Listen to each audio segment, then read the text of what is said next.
Salam Indonesia, salam Nusantara, dari Sabang sampai Merauke, dari Miangas sampai Pulau Rote. Senang menjelang malam ini, haleluya. Dan seluruh pemirsa, rekan-rekan, sahabat saya, Tuhan Yesus memberkati. Sungguh doa dan harapan saya, energi Tuhan, kekuatan Tuhan, urapan Allah, penyertaan Tuhan senantiasa menyertai hidup kita, sehingga terus kita mengalami kemenangan, dari kemenangan yang satu kepada kemenangan yang lain. Tidak peduli apapun situasi dan kondisi yang kita alami, ingatlah pemeliharaan dan perlindungannya bagi kita. Puji nama Tuhan.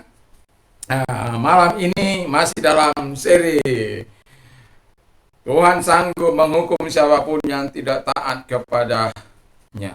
Ini agak sedikit hati saya agak menangis ya dengan kisah ini ya. Kenapa? Nanti saya akan katakan.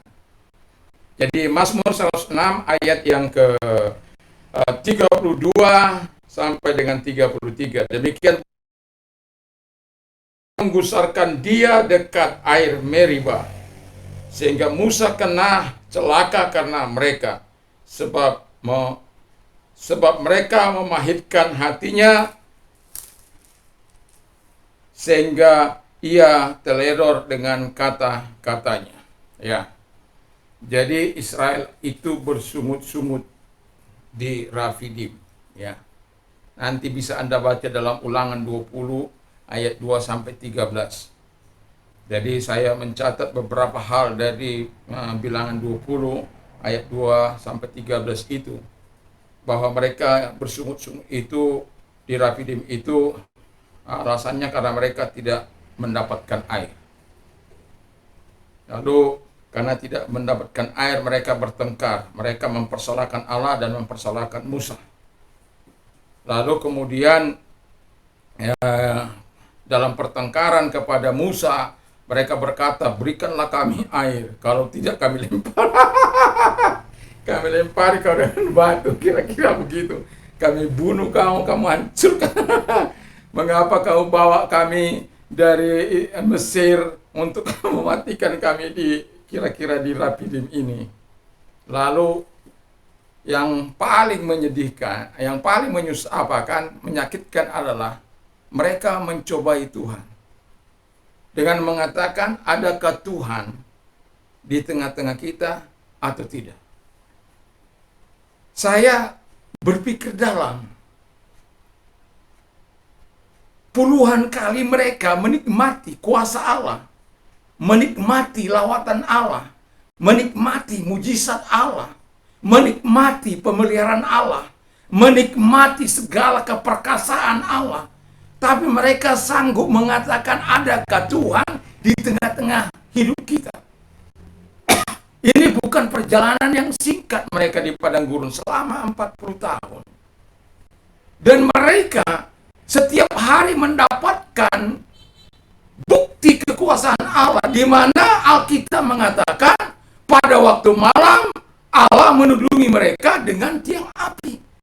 Pada waktu siang Allah menudungi mereka dengan tiang awan.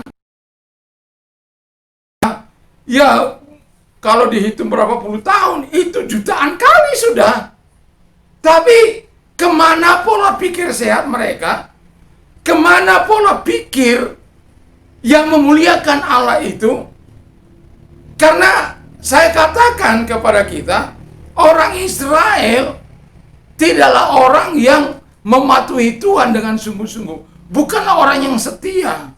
Mereka hanya melakukan apa yang baik kalau Tuhan hadir untuk menyatakan segala kemurahannya, berkat-berkatnya, dan lain sebagainya.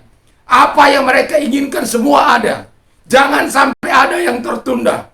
Kalau ada tertunda, keahlian mereka akan keluar. Seringkali saya katakan keahlian, yaitu sungut-sungut mereka. The king of memering, ya, mereka adalah raja-raja sungut-sungut, tukang sungut-sungut. Haleluya.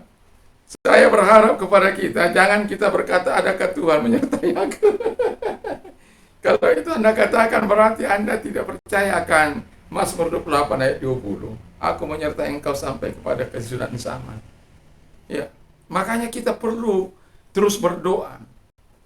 Saya mau katakan, ketika kita hidup dalam pertobatan, di dalam doa, lalu kemudian dalam kasih kepada Tuhan, dalam ketaatan kepada Tuhan, saya yakin dan percaya iman kita itu akan dihidupkan oleh Tuhan. Iman kita akan bertumbuh dari sebesar biji sesawi menjadi besar dan besar.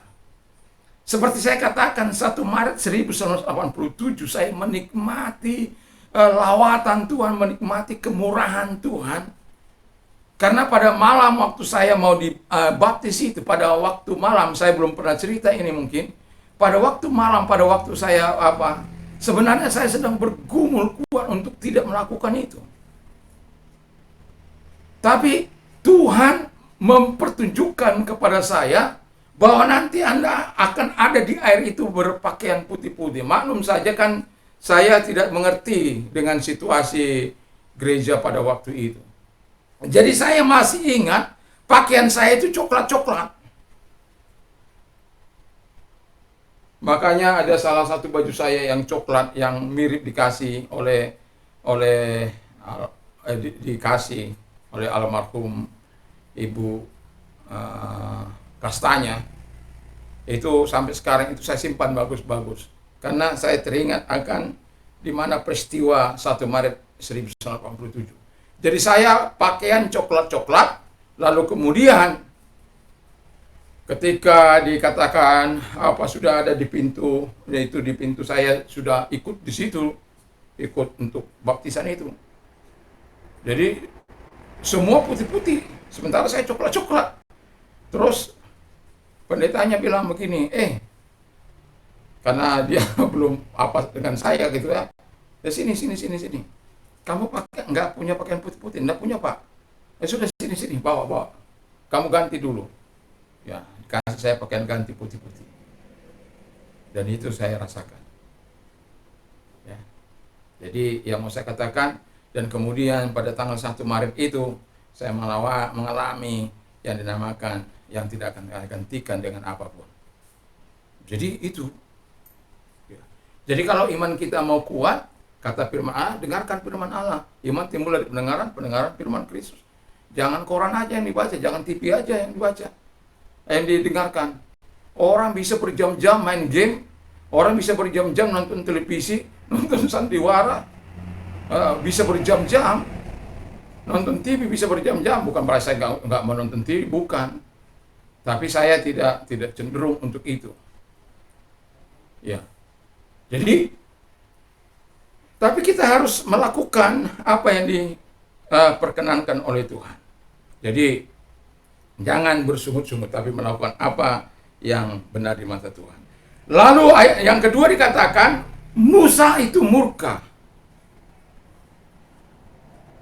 Dan akibat dia murka, karena Alkitab katakan dia mengalami kepahitan, lalu kemudian akibat murka itu juga dia terlelor dalam kata-katanya, yang seharusnya, dengarkanlah kepadaku, hai Israel, aku akan mengeluarkan air dari batu ini sesuai dengan firman Allah.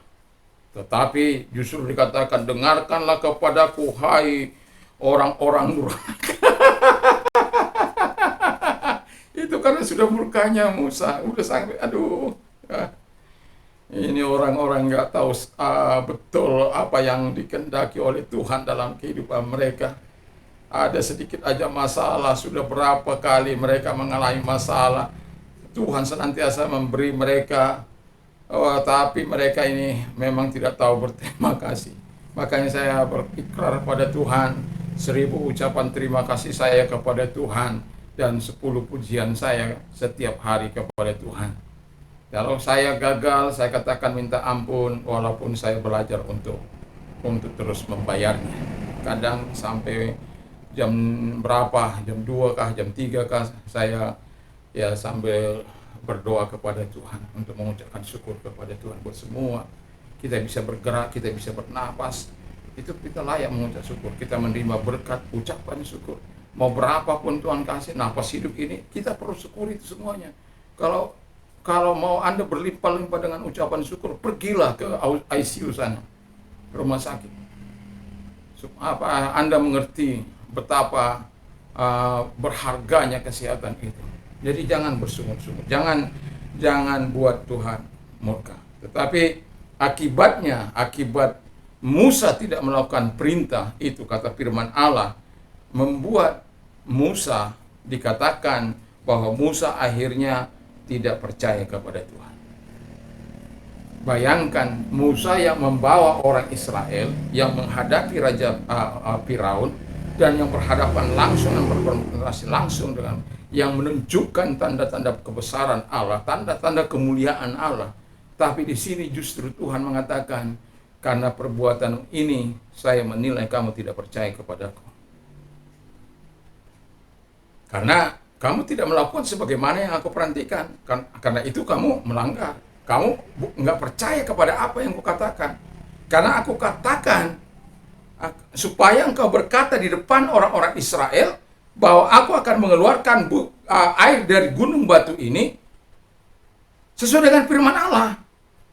Kalau engkau katakan itu jadi, tapi justru dipukul. Walaupun demikian, Tuhan dipukul lagi 2 kali. Saking sudah gedeknya. Saking marahnya dia itu. Dan kedua dikatakan oleh firman Allah bahwa Musa itu tidak menghormati kekudusan Tuhan. Anda bisa bayangkan selama hidupnya dia hidup bersama dengan Tuhan.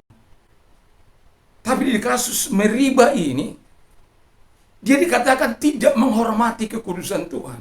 Itu yang membuat sedih.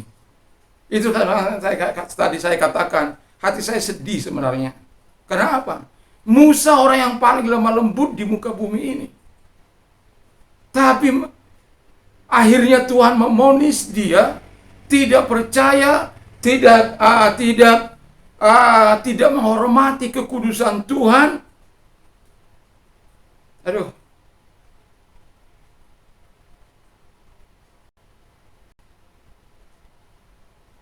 Tidak percaya, tidak menghormati kekudusan Tuhan. Padahal selama ini dia berkata, kuduskanlah dirimu, kuduskanlah dirimu, kuduskanlah dirimu. Dan dia juga mengatakan, kuduskanlah dirimu karena Allah itu kudus. Tapi ya itulah yang tadi makanya dikatakan dia teledor dalam kata-kata. Ketika murka, memuncak, itu masuk bisa katakan, ya kalau kita tidak bisa untuk menolong orang lain, ya setidak-tidaknya kita tidak menimbulkan amarah orang lain. Ya, kalau memang kita salah, akuilah salah. Sehingga patah sengat dosa itu.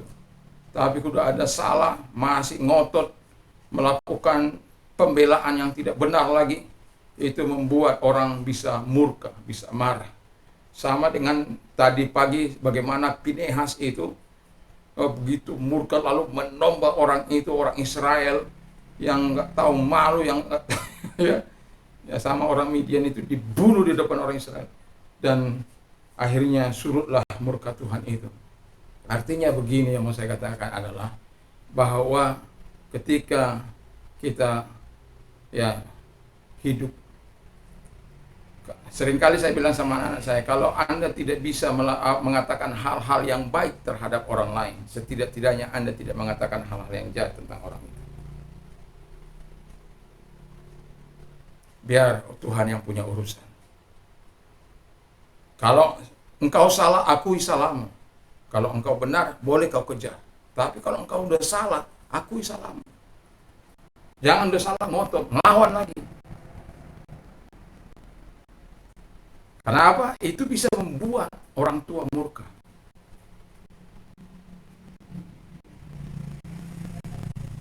Dan kadang-kala oleh karena murka, orang bisa lepas kendali, lepas kontrol. Dan Musa yang paling lembut itu, yang paling dikasihi Tuhan itu, saya katakan kalau saya sih, tapi apa tindakan Tuhan yang gak adil? Semuanya adil. Karena bagi dia kekudusan itu harus dihargai semutlak-mutlaknya. Keyakinan kita, kepercayaan kita harus bagaimanapun situasi dan kondisi kita. Bagaimanapun keadaan kita yang sangat sulit. Nggak mungkin. Tapi bagi Tuhan tidak ada yang tidak mungkin. Akibatnya yang ketiga, Musa kena hukuman. Ya.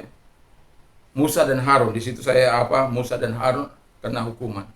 Kalau Anda melihat Harun, pasal 25, masih pasal 25 ayat 20, pasal 20 Bilangan 20 ayat 25, di situ dikatakan Musa bawa itu Harun ke bukit, naik kalian ke bukit Hor.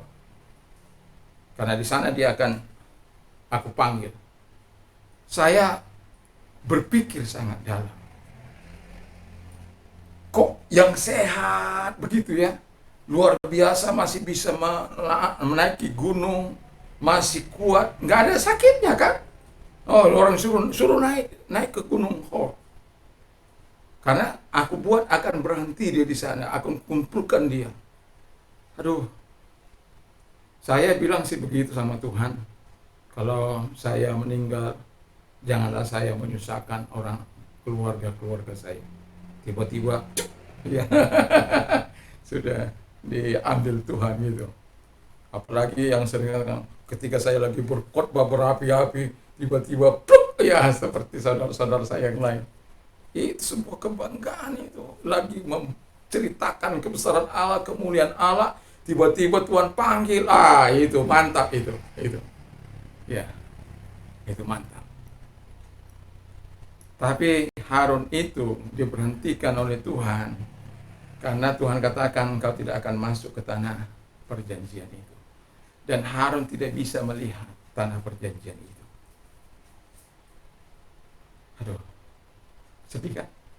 Selama hidupnya menyertai adiknya untuk menjadi penyambung lidah Allah, menjadi nabinya Tuhan, menjadi imamnya Tuhan untuk menyampaikan kebenaran, memberkati itu umatnya, berdoa syafaat bagi umatnya. Aduh, ya. Makanya itu rahasia ilahi. Mari kita terus waspada dalam hidup ini. Kenapa saya tertarik dalam Mazmur 106 ini sampai mengupasnya beberapa kali, masih ada lagi sambungannya, mungkin besok sudah berakhir ya. Jadi yang mau saya katakan adalah supaya ini menjadi pelajaran berharga bagi kita, pelajaran yang sangat mahal bagi kita, sekalipun kita kekasih-kasih, khususnya bagi rekan-rekan saya dalam pelayanan di ladang Tuhan. Mari kita waspada, mari kita terus berapi-api dalam Tuhan. Mari kita terus bergantung sepenuhnya kepada Tuhan, berharap sepenuhnya kepada Tuhan dalam situasi dan kondisi yang ada ini. Teruslah bergantung kepada Tuhan. Dan Tuhan memberkati kita. Puji nama Tuhan. Jadi bagi Musa saya bacakan ya dalam Ulangan ya. Dalam Ulangan 34.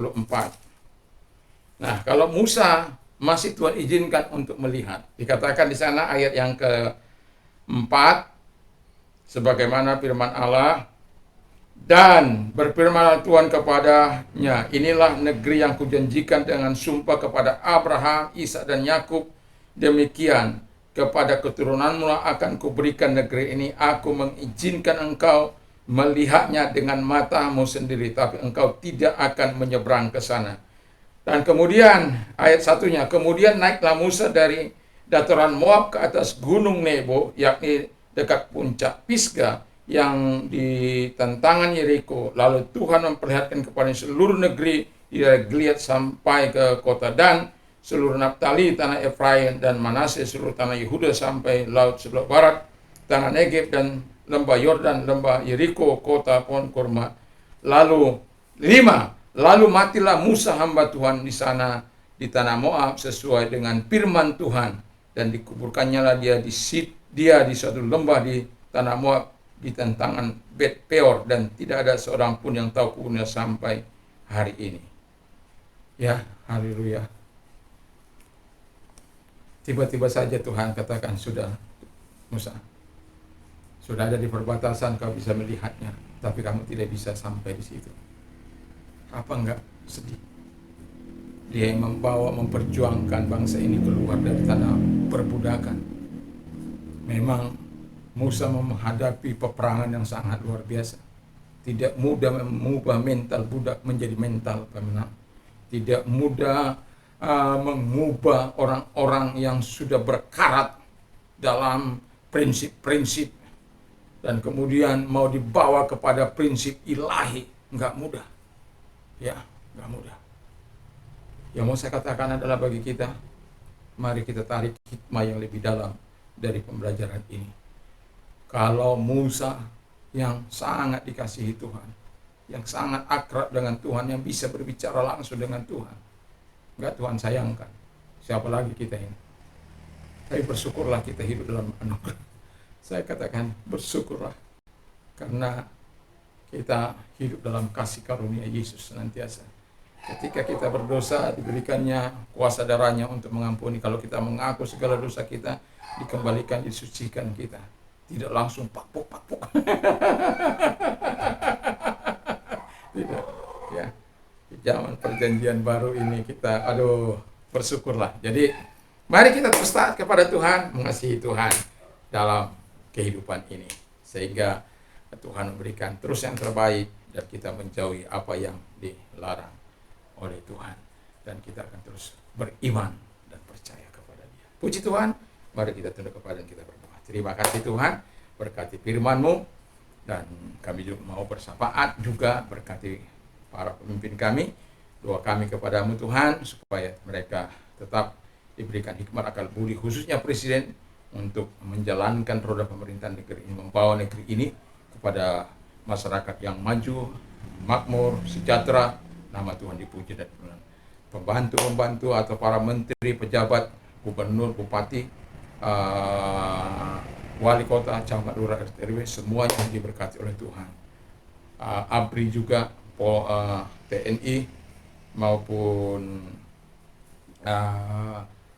Polri diberkati oleh Tuhan dalam menjaga, memberikan keamanan dan pertahanan di bangsa ini. Terima kasih.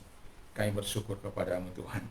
Dan kami juga mau berdoa bagi gereja Tuhan, biarkan gereja-Mu Tuhan berkati untuk menyatakan suara kebenaran dan suara kenabian-Mu Tuhan. Dan kami juga berdoa bagi gereja Pantekosta dimanapun ada, Tuhan memberkati sahabat-sahabat kami di Ngada, di lembah, di hutan, di gunung, di manapun Tuhan. Tuhan memberkati gereja-Mu, Tuhan berkati sahabat-sahabat kami, orang-orang kudus-Mu dimanapun mereka ada, Tuhan memberkati apapun profesi dari umat-Mu, gereja-Mu, orang-orang percaya, Tuhan memberkati, sehingga diberi kemuliaan bagi Tuhan. Dan kami juga mau berdoa bagi orang-orang sakit, disembuhkanlah mereka dari COVID dalam nama Tuhan Yesus. Selalu ada mujizat bagi mereka yang beriman dan percaya kepada-Mu. Bagi orang-orang yang sakit apapun dalam nama Tuhan Yesus, oleh virus Yesus Engkau sembuh, oleh kuasanya Engkau sembuh. Selalu ada kebaikan Tuhan, kemurahan Tuhan bagi orang-orang beriman dan percaya kepada Tuhan, sehingga yang buta melihat, yang tuli mendengar, yang bisu berkata-kata, yang lumpuh berjalan, yang lepra tahir dalam nama Tuhan Yesus. Segala sakit, penyakit, dan kelemahan telah ditanggung oleh Yesus Kristus di kayu salib. Terima kasih Bapa di surga, terima kasih, kami bersyukur. Dan kami juga mau berdoa kepada mereka yang memiliki dampak. Kalau Engkau orangnya, taruh tangan, angkat kedua belah tangan-Mu Tuhan, genggam tangan mereka, Engkau memegang tangan mereka, dan Engkau hadir dalam hati mereka, dalam hidup mereka. Engkau urapi mereka Tuhan Bapa di surga, sehingga mereka menjadi pelaku-pelaku firman, dan mereka tunggu sebagaimana Engkau katakan, serahkanlah khawatirmu kepadaku, sebab aku memelihara engkau. Marilah kepadaku, hai kamu yang letih sudah berat, aku akan memberikan kelegaan bagimu. Dan kami percaya Tuhan menyelesaikan masalah mereka, persoalan mereka, usaha mereka, pekerjaan mereka. Mereka mengalami lawatan Tuhan. Terima kasih. Dan kami juga berdoa bagi orang-orang yang mau mengalami transformasi Tuhan. Kalau Engkau orangnya, taruh tangan di dada, dan Tuhan Yesus melihat mereka yang menaruh tangan mereka di dada, mereka mau mengalami transformasi ilahi. Mereka mau mengalami kelahiran baru seperti Engkau melawati Saul selawati juga mereka menjadi terang, menjadi berkat-Mu. Pakai mereka Tuhan, sehingga mereka melakukan apa yang benar di mata Tuhan. Urapi mereka, hadir di hati mereka, sehingga dengan kehadiran-Mu di hati mereka, perbuatan-perbuatan Tuhanlah yang mereka lakukan, kehendak Tuhanlah yang mereka lakukan, dan menjauhi segala tindakan-tindakan dosa. Terima kasih Bapa di surga. Dan bagi engkau yang mau menerima Yesus sebagai Tuhan dan Juru Selamat, dengarkan firman Allah, akulah jalan dan kebenaran dan hidup, tiada seorang pun sampai kepada Allah kalau tidak melalui aku, Yesus. Dan itulah sebabnya saya mau katakan kepadamu, keputusan mengambil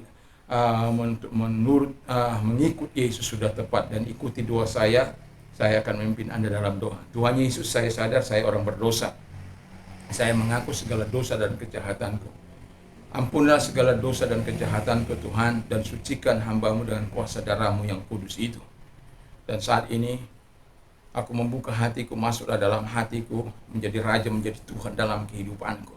Terima kasih Tuhan, terima kasih Yesus. Dan kami percaya Tuhan, hamba-Mu percaya bahwa Engkau sudah memberikan hidup kekal kepada hamba-Mu ini, di dalam nama Tuhan Yesus. Dan bagi Anda yang generasi atau orang-orang percaya dimanapun ada, Tuhan memberkati. Dan kami mau juga berdoa bagi orang-orang kudus-Mu, Tuhan tolong mereka, sehingga Tuhan mereka generasi masa kini yang ada, umat-Mu yang ada di pemerintahan, Tuhan memberkati mereka, naikkan jabatan mereka, kedudukan mereka Engkau tinggikan, enggak apapun yang mereka cita-citakan dalam pekerjaan mereka diberkati oleh Tuhan. Dan biarkan takut akan Tuhan menyertai mereka. Terima kasih Bapa di surga. Dan kami juga berdoa buat orang-orang muda. Tuhan, kami punya gambaran yang jelas tentang orang-orang muda yang berlian, yang takut akan Tuhan, seperti Sadrak, Mesak, Abednego, Daniel, Nehemia. Tuhan, orang-orang yang bekerja di pemerintahan, orang-orang yang menjadi berkat dimanapun mereka ada, orang-orang bawa kemakmuran. Oh Tuhan Yesus, kami rindu orang-orang muda besok yang ada di pemerintahan, mereka melakukan apa yang berkenan di hadapan Tuhan. Dan orang-orang yang hebat dalam hal-hal rohani seperti Samuel, Paulus, murid-murid-Mu Tuhan, juga Timotius, Tuhan yang lain-lain, Tuhan juga memberkati. Tuhan tolong mereka pelaku-pelaku ekonomi sebagaimana Abraham, Ishak dan Yakub, semuanya diberkati oleh Tuhan, ditolong oleh Tuhan untuk Tuhan, orang-orang muda ini mempunyai landasan yang benar dalam berusaha atau bekerja di pemerintahan ataupun bergerak dalam bidang kerohanian, sehingga mereka yang kelak akan dipercayakan untuk memimpin bangsa ini, akan membawa bangsa ini kepada kemuliaan Tuhan, dan membawa bangsa ini kepada bangsa yang dihargai, dihormati, karena kebenaran menjadi landasan mereka. Dan orang-orang muda, mereka melakukan apa yang adil yang benar di mata Tuhan. Terima kasih Tuhan, terima kasih. Kami bersyukur, kami berterima kasih dalam nama Yesus. Haleluya. Amin. Tuhan Yesus memberkati. Bagi Anda yang sudah menerima Yesus, Tuhan, saya katakan selamat dan setialah untuk beribadah kepada Tuhan. Damai sejahtera Allah yang melampaui segala akal akan melihara hati dan pikiran dalam Kristus Yesus. Dan berbahagialah orang yang mendengar, menyimpan dan melakukan firman Allah dalam kehidupannya. Iman timbul dari pendengaran firman. Apa saja yang orang lain ingin lakukan kepadamu, lakukan jugalah demikian kepada mereka. Dan apa saja yang kau minta dan doakan, apa saja, percayalah bahwa engkau sudah menerimanya, maka hal itu akan diberikan kepadamu. Apa saja yang kau minta dan doakan, percaya bahwa engkau sudah menerima, maka hal itu akan diberikan kepadamu. Puji nama Tuhan. Tertawalah dengan orang yang tertawa, menangislah dengan orang yang menangis. Doa dan harapan saya, sehingga setiap kita dapat berkata, segala perkara dapat kutanggung di dalam Dia, Yesus, yang memberikan kekuatan kepada orang. Baik senang, kita terus berharap, senang atau susah, kita terus percaya, berharap kepada Tuhan, terus melakukan apa yang benar di mata Tuhan. Tuhan Yesus memberkati. Apabila Anda mau tidur, jangan lupa untuk senantiasa berdoa dan membaca firman Allah. Tuhan Yesus memberkati. Saya mau katakan, hiduplah tanpa narkoba, karena Anda hidup tanpa narkoba itu jauh lebih baik. Karena kalau Anda hidup dengan narkoba, itu dapat menghancurkan hidupmu, rumah tanggamu, usahamu, pekerjaanmu, bahkan bangsa dan negara ini. Dan Tuhan Yesus memberkati. Dan katakan kepada drugs, no. Dan kepada firman Allah, the words of the Lord, yes. Dan Tuhan Yesus memberkatimu. Kalau engkau sangat addicted terhadap barang ini, mintalah bantuan dari hamba-hamba Tuhan untuk mendoakan engkau. Karena hanya Tuhan yang mampu melepaskan engkau. Tuhan mampu memberikan kekuatan kepadamu. Tuhan mampu menyembuhkan engkau secara total. Tuhan mampu membuat engkau menjadi berkat. Jangan ragukan kuasa dan kehebatan Tuhan. Dalam nama Yesus. Tuhan Yesus memberkati. Salam Indonesia, salam Nusantara, salam bagi kita semua. Haleluya, haleluya, amin.